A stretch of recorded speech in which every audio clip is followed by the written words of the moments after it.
Hi hello నమస్తే welcome to doctors time నేను కార్తీక్ అర్వ. ఈ మధ్యకాలంలో కామన్ అనే పదాన్ని ఎంత కామన్గా వాడుతున్నామో హార్ట్ డిసీజెస్ కూడా అంతే కామన్ అయిపోయాయి. ఈ కామన్ అయిపోయిన హార్ట్ డిసీజెస్కి సంబంధించింది కూడా డయాగ్నోసిస్ ఎంత కామన్ అయిపోయిందంటే ఒక్కొక్కళ్ళు ఒక్కొక్కటి చెప్తుంటారు. నీకు అది వచ్చేసింది, స్టంట్ వేసుకోవాలి, బ్లాక్ అయిపోయింది, స్టంట్ వేసుకోవాలి, బైపాస్ చేసేయాలి, ఏదేదో చెప్తూ ఉంటారు. అది చెప్పడం కరెక్టా? ఏ టైంలో ఏది చేస్తే బెటరో, డయాగ్నోసిస్ అనేది ఎలా ఉండాలి? మనతో పాటు ఎక్స్పర్ట్ డాక్టర్ కార్డియాలజిస్ట్ మనతో పాటు ఉన్నారు, డాక్టర్ సందీప్ నర్రా గారు. హాయ్ అండి. హాయ్ అండి sir, thank you so much me time మాకు కేటాయించినందుకు, మీ బిజీ టైం అనేది. ముందుగా హార్ట్ అటాక్స్ ఈ మధ్యకాలంలో చూస్తున్నాం, ఇండియాలో విపరీతంగా ఈ మధ్య పెరిగిపోతున్నాయి. ఎందుకు పెరిగిపోతున్నాయి? జస్ట్ ఒక క్రిస్ప్గా మాకు ఏదని చెప్తారు దాని గురించి. ష్యూర్ అండి. ఇండియాలో హార్ట్ అటాక్స్ పెరగడానికి మల్టిపుల్ రీజన్స్ ఉన్నాయండి. దాంట్లో ఈ మధ్యకాలంలో చూస్తుంటే యంగ్ పీపుల్లో కూడా చాలా హార్ట్ అటాక్స్ చూస్తూ ఉన్నాం. Most of the time last 2-3 డికేడ్స్లో వచ్చిన చేంజెస్ అండి. మనం ఫుడ్ హ్యాబిట్స్ కానీ, డైట్ ప్యాటర్న్స్ కానీ, స్ట్రెస్ఫుల్ లైఫ్ కానీ, lack of exercise, pollution levels, ఇదంతా కూడా డ్రాస్టిక్గా మన లైఫ్ ప్యాటర్న్ మార్చేయడం అని, ఫాస్ట్ ఫుడ్స్ ఎక్కువ తీసుకోవడం కానీ, వీకెండ్స్ ఎక్కువ ఉండటం కానీ, లేట్ నైట్ పార్టీస్ కానీ, వీటి వల్ల గుండెకెళ్ళే రక్తనాళాల్లో కొవ్వు పేరుకోవడమే కాకుండా బాడీలో ఇన్ఫ్లమేషన్ లెవెల్స్ కూడా బాగా పెరిగిపోతుంది. ఈ అన్నిటి వల్ల మనకేంటంటే హార్ట్ అటాక్స్ అనేది బాగా పెరిగిపోయింది. ఎందుకంటే మీరు గమనిస్తే India has highest number of diabetic people, India has very large number of obesity people, childhood obesity కూడా పెరిగిపోతుంది. ఈ అన్నిటి రీజన్స్ వల్లే మనకి గుండెకెళ్ళే రక్తనాళాల్లో క్లాట్స్ ఎక్కువ, బ్లాక్స్ పెరిగిపోయి హార్ట్ అటాక్స్ వస్తూ ఉన్నాయి. ఓకే, మెయిన్ కార్డియాలజిస్ట్ అని మిమ్మల్ని ఇంట్రడ్యూస్ చేశాను. ఇంటర్వెన్షనల్ కార్డియాలజిస్ట్ అంటే ఎవరు, ఆయన ఏం చేస్తారు, అండ్ మీ ఎక్స్పర్టీస్ ఏంటి ఇంటర్వెన్షనల్ కార్డియాలజిస్ట్? సో ఇంటర్వెన్షన్ అంటే బాడీ లోపల పరికరాలు అమర్చడం కానీ, లేకపోతే స్టెంట్స్ కానీ, పేస్ మేకర్స్ కానీ, డివైజెస్ కానీ. పూర్వం రోజుల్లో ఏంటంటే క్లియర్ డిఫరెన్స్ ఉండే సర్జికల్ బ్రాంచెస్, మెడికల్ బ్రాంచెస్ అని. మెడికల్ బ్రాంచెస్ సంబంధించిన వాళ్ళు మందులు ప్రిస్క్రైబ్ చేయడం అనేది ముఖ్యంగా ఉండేది. సర్జికల్ బ్రాంచెస్ వాళ్ళు మీ అందరికీ తెలిసినట్టు సర్జరీస్, బాడీ మీద ఒక ప్రొసీజర్స్ చేస్తూ ఉండేవాళ్ళు. తర్వాత ఏంటంటే మధ్యస్థంగా మెడిసిన్ చదివిన కార్డియాలజిస్టు ఈ ప్రొసీజర్స్ ఏదైతే ఉన్నాయో, ఇందాక నేను చెప్పినట్టు పేస్ మేకర్స్ కానీ, స్టెంట్స్ కానీ, different parts of the body devices కానీ, అలాగా వంశస్థం అనేది పెరిగింది. సో ఇలాంటి ప్రొసీజర్స్ చేసే వాళ్ళని ఇంటర్వెన్షనల్ కార్డియాలజిస్ట్ ఉంటారు. అండ్ మా ఎక్స్పర్టైజ్కి వచ్చేసరికి కరోనరీస్ అంటే గుండెకెళ్ళే రక్తనాళాల్లో స్టెంట్స్, పూర్వం రోజుల్లో బ్లాక్స్ ఉంటే 60-70%, 70-80% ఉంటే అది అప్రాక్సిమేట్గా ఎస్టిమేట్ చేసి దానికి స్టెంట్ పెడతాం అనేది చాలా రొటీన్గా ఉండేది. ఇప్పుడు వచ్చిన కొత్త టెక్నాలజీ ప్రకారం ఫిజియలాజికల్ స్టడీ, కొంతమందికి 70-80% ఉన్నా కూడా వేయాల్సిన అవసరం ఉండకపోవచ్చు, కొంతమందికి 60% ఉన్నా కూడా వేయాల్సిన అవసరం రావచ్చు. దానికి ఏంటంటే ఎఫ్ఎఫ్ఆర్, ఆర్ఎఫ్ఆర్ లాంటి ఫిజియలాజికల్ స్టడీస్ అండ్ ఇంకా లేటెస్ట్ వైర్ ప్రెషర్ స్టడీస్ వచ్చినాయి, అవన్నీ యూజ్ చేయడం. కానీ స్టెంట్స్ వేస్ట్ చేసేప్పుడు ఇమేజింగ్ అంటే హార్ట్ లోపల కెమెరా పెట్టి చూసినట్టు మీరు అర్థం అవ్వాలంటే లైట్ సోర్స్తో, సౌండ్ సోర్స్తో చూసి రక్తనాళాల మెజర్మెంట్స్ తీసుకుని దాని ప్రకారం ఎగ్జాక్ట్గా స్టెంట్స్ పెడతాం అనేది, ఇలాగా లేటెస్ట్ టెక్నాలజీస్ అన్నిటిలో ఎక్స్పర్టీజ్ మా హాస్పిటల్లో ఉందన్నమాట. టెక్నాలజీ గురించి మాట్లాడితే ఇప్పుడు ఆర్టిఫిషియల్ ఇంటెలిజెన్స్ కాలం, టెక్నాలజీస్ కూడా ఎవాల్వ్ అవుతున్నాయి, మనం కూడా దాన్ని అడాప్ట్ చేసుకుంటున్నాం. మీరు చెప్తున్నట్టుగా మన మణిపాల్ హాస్పిటల్స్ కూడా దాన్ని అడాప్ట్ చేసుకుంటుంది అంటున్నారు. What kind of technologies do you have? ఎందుకంటే చాలామందికి తెలియదు ఈ టెక్నాలజీ వాడకం వల్ల ఇలాంటి హార్ట్ అటాక్స్లో ఇలా డయాగ్నోస్ చేయొచ్చు అని. చాలామందికి ఇవి ఉండదు, ఎందుకు ఒక ఐడియా ఉండదు. దాని గురించి కొంచెం క్రిస్ప్గా మాకు చెప్తారా? ఇప్పుడు లేటెస్ట్గా వచ్చిన టెక్నాలజీస్ చాలామంది అంటే మెడికల్ ఇన్ఫ్రాస్ట్రక్చర్కి సంబంధించింది అయితే సిటీ కరోనరీ కాల్షియం స్కోరింగ్ అనేది ఒకటి ఉంటుందండి. అలాగే సిటీ యాంజియోగ్రామ్ అనేది ఒకటి ఉంటుంది. ఈ మధ్య రేట్ చాలా చోట్ల ఇప్పుడిప్పుడు అవైలబిలిటీ వస్తుంది. దానికి సంబంధించి ఏంటంటే ఇంతకుముందు యాంజియోగ్రామ్ అంటే కన్వెన్షనల్ యాంజియోగ్రామ్ అందరికీ అది ఒకటే ఐడియా ఉండేది. చేతిలోంచి మనం ఒక వైర్ లాంటి, పైప్ లాంటి పంపించి ఇంజెక్షన్ ఇస్తే మనకు రక్తనాళాలు టీవీలో కనిపించేది. దాన్ని ఇన్వేసివ్ ప్రొసీజర్ అంటాం, ఎందుకంటే హార్ట్ దాకా మనం పైపులు పెట్టాలి కాబట్టి. నాన్ ఇన్వేసివ్ ప్రొసీజర్ అంటే ఏంటంటే జస్ట్ లోపలికి వైర్లు, పైపులు పంపించకుండా జస్ట్ ఇంజెక్షన్ ఇచ్చి సిటీ స్కానింగ్లో మనకి రక్తనాళాలు కనపడే పద్ధతిని non invasive, which is relatively safe, మామూలు దానికంటే సేఫర్ ప్రొసీజర్ అన్నది అది మన దగ్గర యూజ్ చేస్తూ ఉంటాం. బట్ ఎవరికి ఏది యూజ్ చేయాలనే దాంట్లో చాలా డిఫరెన్స్ అనుమానాలు ఉన్నాయండి. సో మామూలుగా అది ఎలా డిసైడ్ చేస్తామంటే, ఒక పేషెంట్, ఒక పర్సన్ మన దగ్గరికి వచ్చి ఛాతిలో నొప్పనో, ఆయాసమనో సిమ్టమ్స్తో వచ్చినప్పుడు ప్రీ టెస్ట్ ప్రాబబిలిటీ అంటే పేషెంట్కి గుండె రక్తనాళాల్లో బ్లాక్స్ ఉండే ఆస్కారం ఎంత అనేది ఫస్ట్ క్యాల్కులేట్ చేస్తాం. అది ఎలాగంటే వాళ్ళ సెక్స్ బట్టి, ఏజ్ బట్టి, వాళ్ళకున్న రిస్క్ ఫ్యాక్టర్స్ అంటే షుగరు, బీపీ ఇలాంటి బట్టి, ప్లస్ వాళ్ళకున్న చెస్ట్ పెయిన్ దాని తీవ్రత బట్టి స్కోరింగ్ చేస్తాం. ఆ స్కోరింగ్ చూసి ఎవరికైతే లో స్కోర్ అంటే లెస్ దాన్ 15% ఉందో, అలాంటి ఆర్ఎల్స్ ఇంటర్మీడియట్ స్కోర్ అంటే 15 to 18%, 85% ఉందో, ఆర్ఎల్స్ హై స్కోర్ మోర్ దెన్ 85% ఉందో, దాన్ని బట్టి మనం డిఫరెన్షియేట్ చేస్తాం ఏ టెస్ట్ వాడాలి. పేషెంట్ కనుక already very high probability of having a heart block, లోపల బ్లాక్ ఉండేదానికి చాలా తీవ్రమైన ఆస్కారం ఉన్నప్పుడు వాళ్ళని స్ట్రైట్ అవే రెగ్యులర్ యాంజియోగ్రామ్ పంపిస్తాం. కారణం ఏంటంటే అక్కడ మనకి పర్ఫెక్ట్గా తెలిసే ఛాన్స్ ఒకటి ఉంది. తెలియంగానే లోపల బ్లాక్స్ ఎక్కువ ఉంటే దానికి ఇమీడియట్గా స్టెంట్ చేయాల్సిన అవసరం ఉంటే సింగిల్ ప్రొసీజర్లో చేసే అవకాశం ఉంటుంది. కాబట్టి ఎవరికైతే లో ప్రాబబిలిటీ ఉందో వాళ్ళకి ఏంటంటే సిటీ యాంజియోగ్రామ్ ఎందుకు అడ్వైస్ చేస్తామంటే, అది ఒకటి నాన్ ఇన్వేసివ్ అంటే దానితో కంపారిటివ్లీ సేఫర్ అని, 2 చాలా ఫాస్ట్గా అయిపోద్ది, 3 ఏంటంటే అప్పటికప్పుడు లోపల ఏం లేదని వాళ్ళకి ఎక్స్ప్లెయిన్ చేసి డిశ్చార్జ్ చేసేదానికి హెల్ప్ఫుల్గా ఉంటుంది. ఇప్పుడు ఈ మధ్య చాలా కంట్రీస్లో చెస్ట్ పెయిన్తో ఈఆర్ ఎమర్జెన్సీకి రాగానే సిటీ యాంజియోగ్రామ్ అనేది ఒక రెగ్యులర్ ప్రాసెస్ కింద మల్టిపుల్ గైడ్ లైన్స్ అడ్వైస్ చేసే పరిస్థితికి వచ్చేసింది, టెక్నాలజీ అలా పెరగటం మూలన. సో అది ఒక టెక్నాలజీ అండి. అంటే ఇది ఇంకా మల్టిపుల్ టెక్నికల్ ఇష్యూస్ కూడా ఉన్నాయి ఈ రెండేట్లు డిఫరెన్షియేట్ చేయడంలో. ఫర్ ఎగ్జాంపుల్, పేషెంట్కి హార్ట్ రేట్ అనేది లయబద్ధంగా స్టాండర్డ్గా 60 లోపల కొట్టుకుంటున్నప్పుడు మాత్రమే సిటీ యాంజియోగ్రామ్ అనేది పర్ఫెక్ట్గా వస్తుంది. అలా కాకుండా ఎరిథీమియాస్ అని కొంతమందికి చాలా స్పీడ్గాను అడ్డదిడ్డంగా కొట్టుకుంటుంది, అలాంటి వాళ్ళకి సరిగ్గా రాకపోవచ్చు. అలాగే పేషెంట్ మార్బిడ్లీ ఒబీస్, బాగా తీవ్రమైన ఉబకాయంతో ఉన్నప్పుడు సిటీ స్కానింగ్లో వచ్చే పిక్చర్స్ మనకి సరిగ్గా ఉండకపోవచ్చు. బట్ రెగ్యులర్ యాంజియోగ్రామ్ ఇలాంటి కేసెస్ అంటే రెగ్యులర్ యాంజియోగ్రామ్ అడ్వైజ్ చేస్తాం. అలాగే patient severe heart failure and breathlessness అంటే ఊపిరి ఆపలేని పరిస్థితిలో ఉన్నారనుకోండి, అలాంటప్పుడు కూడా బ్లడ్ ఇమేజెస్ వస్తాయి. అలాగా టెక్నికల్ ఫ్యాక్టర్స్ ఉన్నాయి, ఫిజియలాజికల్ ఫ్యాక్టర్స్ బట్టి మనం డిఫరెన్షియేట్ చేస్తాం. ఒక సింగిల్ పాయింట్ బేసిస్ మీద సిటీ యాంజియోగ్రామ్ ఎవరికి చెప్పాలి, రెగ్యులర్ యాంజియోగ్రామ్ అని చెప్పలేమండి. So compulsory through doctors advice మాత్రమే అది డెసిషన్ తీసుకోవడానికి ఛాన్స్ ఉంటుంది. ఓకే, ఫిజికల్ గురించి మాట్లాడారు కాబట్టి చాలామంది ఫిజికల్గా చాలా ఫిట్గా ఉంటారు. ఫర్ సపోజ్ ఒక ఎగ్జాంపుల్ తీసుకుందాం, పునీత్ రాజ్ కుమార్ గారు ఫిట్గా ఉంటారు అండ్ ఇన్ఫ్యాక్ట్ హెల్తీగా లైఫ్ స్టైల్ ఎంత గడిపారు, అయినా కూడా వర్కౌట్ చేస్తూ కుప్పకూలిపోయారు. ఇలాంటి వాళ్ళని ఎగ్జాంపుల్గా తీసుకుంటున్నప్పుడు ఫిజికల్ హెల్త్ అనేది కాదు అండ్ లోపల ఇన్నర్ ఆర్గన్ హెల్త్ అనేది కూడా చాలా ఇంపార్టెంట్ అని మనకు అర్థమవుతుంది. అండ్ ఆ టైంలో ఎలాంటి జాగ్రత్తలు తీసుకోవాలి, ఒకవేళ వచ్చి అలా కొలాప్స్ అయిపోతే ఇంకా అంతేనా, లేకపోతే ఆ టైంలో అసలు ఎలాంటి ప్రొయాక్టివ్ మెజర్స్ తీసుకోవాలంటారు? ఆయన విషయం మనకు పెడితే రెగ్యులర్గా ఈ మధ్య మనం చూసేది ఏంటంటే జిమ్కి వెళ్ళినప్పుడు మనకి ఇలాగ అవుతాం, లేకపోతే చాలా మంది భయపడిపోయి జిమ్ కూడా వెళ్ళకూడదు అన్న సిచ్యువేషన్స్ వస్తున్నాయండి. బట్ యాక్చువల్గా ఏమవుతుందంటే మల్టిపుల్ ఇంటర్వ్యూస్లో చాలామంది చెప్తూ ఉంటారు, దీనికి మెయిన్ రీజన్ ఏంటంటే వాళ్ళందరికీ కూడా చాలా స్ట్రెస్ఫుల్ లైఫ్ ఉంటుంది, టార్గెట్స్ మీట్ అవ్వాలి, స్కెడ్యూల్స్ మీట్ అవ్వాలి, స్లీప్ అనేది అడిక్వేట్గా ఉండదు.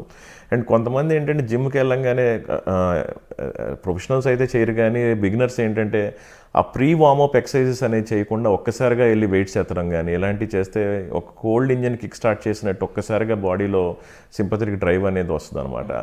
ఆల్రెడీ లోపల తెలియకుండా హార్ట్ బ్లాక్స్ లేకపోతే కార్డియోమైపతీస్ ఇలాంటివి ఉన్న వాళ్ళకి ఏంటంటే సడన్గా అది ప్రమాదం అయ్యే అవకాశం ఉంటుంది. సో ఎవరికైనా సజెషన్ చేసేది ఏంటంటే ఒక 10 to 15 minutes pre warmup stretching exercise కంప్లీట్గా చేసి మంచి హైడ్రేషన్ వాటర్ అది తీసుకొని ఎక్సర్సైజ్ గ్రేడెడ్గా సూపర్వైజ్డ్గా ఎక్సర్సైజ్ చేసి తర్వాత కూడా కూల్ డౌన్ ఎక్సర్సైజ్ చేయడం అనేది మినిమం అందరికీ చేయాల్సిన రెగ్యులర్ హెల్దీ ప్రాక్టీస్. మీరు అన్నట్టు ఏంటి కొలాప్స్ అయినప్పుడు ఏం చేయాలనేది అందరికీ తెలిసిందే. బేసిక్ ఈ మధ్య స్కూల్ లెవెల్లో కూడా అందరికీ ప్రోగ్రామ్స్ చెప్పేది ఏంటంటే బేసిక్ సిపిఆర్ అనేది అందరికీ వచ్చి ఉండాలన్నమాట. కేవలం ఆ ఒక్క సిపిఆర్ కరెక్ట్గా చేయడం వల్ల 33% ఆఫ్ ద టైం మనం పేషెంట్ని ఏంటంటే హాస్పిటల్కి రీచ్ అయ్యేదాకా కూడా మనం పేషెంట్కి ఆ టైం ఇచ్చినట్టు అవుద్ది అనమాట. సో పేషెంట్ ఒకసారి కొలాప్స్ అయిపోగానే విదిన్ ఫ్యూ సెకండ్సే పేషెంట్ కార్డియాక్ అరెస్ట్ అయిందా లేదా అని గమనించగలిగి చెస్ట్ మూవ్ అవుతుందా లేదా, శ్వాస తీసుకుంటున్నారా లేదా, నాడి తగులుతుందా లేదా, ఇవన్నీ గమనించి ఒకవేళ లేదనుకుంటే ఎమ్మటే చేత్తో సిపిఆర్ అనేది ఆరంభించి అదే టైంలో ఇమీడియట్గా ఇంకొకళ్ళు అంబులెన్స్ కాల్ చేసి ఆ బేసిక్ సర్వైవల్ సపోర్ట్ అనేది ఇవ్వగలగాల్సిందే ఉంటుందండి. అండ్ ఆబ్వియస్లీ షుగర్, బీపీ లాంటి రిస్క్ ఫ్యాక్టర్స్ ఉన్నాయో లేదా ఫ్యామిలీలో ఎవరికైనా గుండె జబ్బులు ఉన్నవాళ్ళు కంపల్సరీ ఒక కార్డియలాజికల్ మొత్తం చెకప్ అనేది చేసుకోవడం, ఎందులో ఎలాంటి బాగా యాక్టివ్ స్పోర్ట్స్ కానీ లేకపోతే వెయిట్ లిఫ్టింగ్ కానీ చేసేవాళ్ళు చేయడం ఇంకా ఇంపార్టెంట్. బ్లాకేజ్ తగ్గట్టుగా స్టంటింగ్ ఇవ్వాల్సి ఉంటుందా? కొంతమందికి బ్లాకేజ్ 70-80% ఉన్నా కూడా వాళ్ళు హెల్తీగా తిరుగుతారు, వాళ్ళకి ఏం తెలియదు. వీళ్ళు అన్హెల్తీగా లేకపోతే బ్లాక్ అయింది అని తెలుసుకోవాలంటే ఏం చేయాలి? ఎలాంటి డయాగ్నోసిస్ కానీ ప్రాసెస్ కానీ ఏమి ఉంటుంది? చాలాసార్లు ఏమవుతుందంటే పూర్వం రోజుల్లో ఒక ఎజంప్షన్ ఏంటంటే మనం 70-80% వచ్చిన తర్వాత బ్లాక్స్ మనకి స్టెంట్ వేయాలనేది ఒక అనాలిసిస్ ఉండేది. అంటే రీజన్ ఏంటంటే రెస్ట్లో ఉన్నప్పుడు మనకి బ్లడ్ సప్లై కొంచెం తగ్గినా కూడా మనకి ప్రాబ్లం లేదు, కానీ మనం మెట్లు ఎక్కుతున్నా లేకపోతే వెయిట్లు ఎత్తున్నా లేకపోతే ఎగ్జర్షనల్ వర్క్ చేస్తున్నా ఆ టైంలో ఏంటంటే బ్లాక్స్ ఉన్నప్పుడు ఆ బ్లడ్ సప్లైస్ అంతకు సరిపడక ఆయాసపడతాం కానీ చెస్ట్ పెయిన్ కానీ వస్తూ ఉంటుంది అనమాట. కాకపోతే తర్వాత మల్టిపుల్ స్టడీస్లో తేలింది ఏంటంటే మనకి ఆ 70-80% కట్ ఆఫ్ అనేది అది కరెక్ట్ కాదు. చాలాసార్లు అంటే స్టేబుల్ పేషెంట్స్లో ఎటువంటి ఆయాసం కానీ ఛాతీ నొప్పి కానీ లేని వాళ్ళల్లో స్టెంట్ చేయాలంటే అప్పుడు ఏం చేయాలన్న దానికి 2 రకాల పద్ధతులు ఉంటాయండి. ఒకటి నాన్ ఇన్వేజివ్ టెస్టింగ్, ఒకటి invasive testing. Non invasive testing అంటే ఏంటంటే న్యూక్లియర్ స్కాన్ అని, స్ట్రెస్ ఎంఆర్ఐ అని ఇలాంటి పరీక్షలు చేసి గుండెకెళ్ళే బ్లడ్ సప్లై అనేది సరిపోతుందా లేదా మజిల్స్ కానీ రిపోర్ట్ వస్తుంది. అది కానీ పాజిటివ్ ఉంటే అప్పుడు యాంజియోగ్రామ్లో దానికి సరిపడా బ్లాక్ కనపడితే స్టెంట్ చేస్తాం. ఇన్వేజివ్ అంటే ఏంటంటే మనకి వైర్ స్టడీస్ అనమాట. గుండెకెళ్ళే రక్తనాళాల్లో యాంజియోగ్రామ్ చేసినట్టే చేసి ఒక వైర్ రక్తనాళం దగ్గర పాస్ చేస్తాం. ఎక్కడైతే బ్లాక్ ఉందో దాన్ని దాటుకుని ఆ వైర్ ఎందుకు పాస్ చేస్తామంటే అక్కడ ప్రెషర్ బాగా డ్రాప్ అయిపోతుందో లేదో చూసేదానికి మనకు హెల్ప్ చేస్తుంది. ప్రెషర్ కనుక బాగా డ్రాప్ అయిపోతుంది అంటే దాని అర్థం ఏంటంటే పైన ఉన్న బ్లాక్ స్టెంట్ వేయాల్సినంత తీవ్రంగా ఉంది, వేయటం వల్ల ఉపయోగం ఉందనే రిపోర్ట్ వస్తుంది అనమాట. దీన్ని FFR స్టడీస్, RFR స్టడీస్ అని చెప్తాం అనమాట. Wire based studies, physiological assessment అనమాట. ఇప్పుడు ఇవన్నీ కూడా లేటెస్ట్, ఎప్పటి నుంచో చాలా కంట్రీస్లోని, మన కంట్రీస్లో ఇప్పుడు ఈ మధ్య బాగా ప్రసిద్ధిలోకి వస్తూ ఉన్నాయి. మెయిన్గా ఒకటి స్టంటింగ్ కానీ లేకపోతే బైపాస్ సర్జరీస్ కానీ ఇలాంటివి చాలా హాస్పిటల్స్ కూడా చేస్తూ ఉంటాయి. మణిపాల్ హాస్పిటల్ సంబంధించిన USP అంటే ఏం చెప్తారు ఇక్కడ? మణిపాల్ హాస్పిటల్కి సంబంధించిన USP ఒకటేనండి. ఒకటి clear cut guide line evidence based medicine like any other major హాస్పిటల్లో మనం కంటే మెయిన్ ముఖ్యంగా ఇందాక నేను మీకు చెప్పినట్టు బ్లాక్ 70% ఉందని, 70%, 60%, 80% అసలు మామూలుగా ఎలా చెప్తారంటే గుండెకెళ్ళే రక్తనాళంలో హెల్దీ పార్ట్ ఎంత ఉందో చూసుకుంటారు వెడల్పు. దాంతో చూసుకుని అప్రాక్సిమేట్గా ఇక్కడ ఎంత సన్నబడిందో చెప్పి ఆ పర్సంటేజ్ అనేది ఇస్తుంటారు. కొన్నిసార్లు QCA అని రకరకాల పద్ధతిలో చేస్తారు, కానీ ఆ ఎన్నిటికి కూడా ఇన్హెరెంట్ లిమిటేషన్ ఉంటుంది. టెక్నికల్గా చెప్పాలంటే రక్తనాళం అనేది 3 డైమెన్షన్ స్ట్రక్చర్, ఒక సిలిండర్ లాగా ఉంటుంది. దాన్ని మనం కట్ చేసి 2 డైమెన్షన్లో చూస్తాం కాబట్టి మనకు అది అప్పుడప్పుడు ఓవర్ ఎస్టిమేట్ అవ్వచ్చు, అండర్ ఎస్టిమేట్ అవ్వచ్చు. నేను ఇందాక చెప్పినట్టు ఏంటంటే అలాంటి వాళ్ళలో ఇలా FFR కానీ లేకపోతే RFR కానీ వైర్ బేస్డ్ స్టడీస్ చేసి ఆ స్టడీస్లో కనుక నిజంగానే బ్లాక్ వేయాల్సిన, అది కంప్యూటర్ డెరైవ్డ్ వాల్యూస్ అనమాట. అది క్లియర్ కట్గా 100% యాక్యురసీతో చెప్పే అవకాశం ఉంటుంది. అది ఉంటే మాత్రమే ముందుకెళ్తాం. స్టెంట్ వేసేటప్పుడు కూడా కాంప్లికేటెడ్ PCIs, ఎందుకంటే ఎక్కడైతే బైఫర్కేషన్ 2 స్టెంట్లు వేయాల్సిన అవసరం ఉందో, లేకపోతే బ్రాంచ్ ఉంపుల దగ్గర స్టెంట్ వేయాల్సి వస్తున్నప్పుడు, లేకపోతే ఇంకా కాంప్లెక్స్ కేసెస్లో ఏం చేస్తామంటే మనం నేను చెప్పినట్టు OCT ఐవస్ అనమాట. అంటే రక్తనాళం లోపలికి మనం ఒక క్యాథెటర్ పంపిస్తాం. అది లైట్ సోర్స్, సౌండ్ సోర్స్తో ఏం చేస్తా అంటే దాని డైమెన్షన్స్ మొత్తం మ్యాపింగ్ చేసుకుంటూ వస్తుంది. సో మనకు క్లియర్ కట్గా కింద కనపడుద్ది ఎంత తీవ్రంగా బ్లాక్ ఉంది, ఎంత వెడల్పు బ్లాక్ ఉంది, ఎంత లెంగ్త్లో ఉంది, ఏ సైజ్ స్టెంట్ తీసుకోవాలి పర్ఫెక్ట్గా, ఎక్కడి నుంచి ఎక్కడికి వేయాలి అనేది పూర్వం రోజుల్లో అజ్యూమ్ చేసి ఎక్స్పీరియన్స్తో చేసేది. ఇప్పుడు ఏంటంటే కంప్లీట్ క్లియర్ కట్ డేటాతో చేసేయడానికి హెల్ప్ఫుల్ ఉంటుంది. దీనివల్ల రిజల్ట్స్ అనేవి చాలా చాలా బాగున్నాయి. మల్టిపుల్ స్టడీస్లో ఏంటంటే దీనివల్ల రిజల్ట్స్ బాగున్నాయి అని వచ్చిందనమాట. సో మనం అవన్నీ కూడా కంపల్సరీ ఇమేజ్ గైడెడ్ స్టెంటింగ్ అంటాం, అది చేస్తూ ఉంటాం. ఇది కాకుండా రెగ్యులర్గా ఈ ఎలక్ట్రోఫిజియలాజికల్ స్టడీస్ అంటాం. గుండెకెళ్ళే రక్తనాళాలు కరెంట్ సిస్టమ్, గుండెలోని కరెంట్ సిస్టంలో ప్రాబ్లమ్స్, రిథమ్ ప్రాబ్లమ్స్ వచ్చినప్పుడు ఏంటంటే ఎలక్ట్రోఫిజియాలజిస్ట్ అంటే గుండె లోపల కరెంట్ సిస్టంలో స్పెషలిస్టులు వాళ్ళు ఏం చేస్తారంటే రక్తనాళాల్లో గుండె లోపలికి వైర్లు లాంటివి పంపించి ఎలక్ట్రికల్ మ్యాపింగ్ చేసి ఎక్కడైతే ఎక్స్ట్రా ఫోకస్ ఉందో, ఎక్స్ట్రా బీట్స్ వస్తుందో దాన్ని మార్చేస్తాం కానీ ఇలాంటివి చేస్తూ ఉంటారనమాట. సో మల్టిపుల్ అంటే స్ట్రక్చరల్ కార్డియాలజీ అని, ఎలక్ట్రోఫిజియాలజీ అని, పీడియాట్రిక్ కార్డియాలజీ అని, తర్వాత ఇంటర్వెన్షనల్ కరోనరీ కార్డియాలజీ అని మల్టిపుల్ విభాగాలు ఉంటాయండి. ఆ ఎన్నిటిలోని వీఆర్ క్వాలిఫైడ్ అండ్ ఎక్విప్డ్ అనమాట. కొంతమంది కిడ్నీలకి స్టెంట్లు అవసరం అవుతుంటాయి, కాళ్ళకి స్టెంట్లు వేస్తూ ఉంటాం, మెదడుకి వెళ్ళే రక్తనాళాల్లో స్టెంట్లు వేస్తూ ఉంటాం, ఇవన్నీ కూడా చేస్తూ ఉంటాం. అండ్ మెయిన్గా స్టంట్ వేసిన చోట మళ్ళీ క్లాగేజ్ కానీ బ్లాకేజ్ కానీ అయ్యే అవకాశాలు ఉంటాయి, ఆ పాసిబిలిటీ ఉందా? ఒకవేళ ఆ పాసిబిలిటీ ఉన్నప్పుడు లక్షణాలు ఏమైనా కనిపిస్తాయా? ఆ తర్వాత ఒకవేళ ఉంటే మీ చికిత్సా విధానం ఎలా ఉంటుంది? ఇన్స్టెంట్ రీస్టెనోసిస్ అంటామండి. స్టెంట్ లోపల కానీ స్టెంట్ నుంచి 5 mm అటు ఇటు ఆ చివర్లో కూడా మనకి మళ్ళీ కొవ్వు పేరుకొని రక్తనాళాలు మూసుకుపోయి ఆ స్టెంట్ దగ్గర బ్లాక్ వచ్చే అవకాశం ఉంటుంది అనమాట. ఇప్పుడున్న మెడికేటెడ్ స్టెంట్స్తో ఏంటంటే పూర్వంతో పోల్చుకుంటే ఆ రీస్టెనోసిస్ రేట్స్ బాగా తగ్గినప్పటికీ స్టిల్ ఇంకా ఇప్పటికీ ఆ రీస్టెనోసిస్ అనేది జరుగుతూనే ఉందన్నమాట. దానికి తోడు మనం హెల్తీ హ్యాబిట్స్, డైట్, ట్రీట్మెంట్ తీసుకోకపోతే ఇంకా ఫాస్ట్గా మూసుకుపోద్ది. అది మూసుకుపోయినప్పుడు మళ్ళీ మనం ఇందాక నేను చెప్పినట్టు ఆ ఇమేజ్ గైడెడ్ అంటే లోపలికి క్యాథెటర్ పంపించి అసలు ఫస్ట్ కారణం ఎందుకు మూసుకుపోయింది అన్నది ఇంపార్టెంట్. ఇనీషియల్గా వేసిన స్టెంట్ ఏమన్నా తక్కువ సైజ్ స్టెంట్ వేసామంటే, ఫర్ ఎగ్జాంపుల్ 3 mm ఉన్న వెడల్పు ఉన్న రక్తనాళంలో 2.75 వెడల్పు ఉన్న స్టెంటే వేసి ఉన్నారా, లేకపోతే ఆల్రెడీ కరెక్ట్ సైజ్ స్టెంట్ వేసినా కూడా అది సరిగ్గా గోడలకి అన్నీ సమాంతరంగా అతుక్కోలేదా, లేకపోతే వేసిన తర్వాత దాని మీద బాగా కొవ్వు పెరిగిపోయిందా. సో ఆ రీజన్ ఏంటో ఫైండ్ అవుట్ చేయాల్సిన అవసరం ఎంతైనా ఉంది. దాని తర్వాత దాని బేసిస్ మీదే మనకి డిఫరెంట్ మొడాలిటీస్ ఉంటూ మనం దాన్ని ట్రీట్ చేసే అవకాశం ఉంటుంది.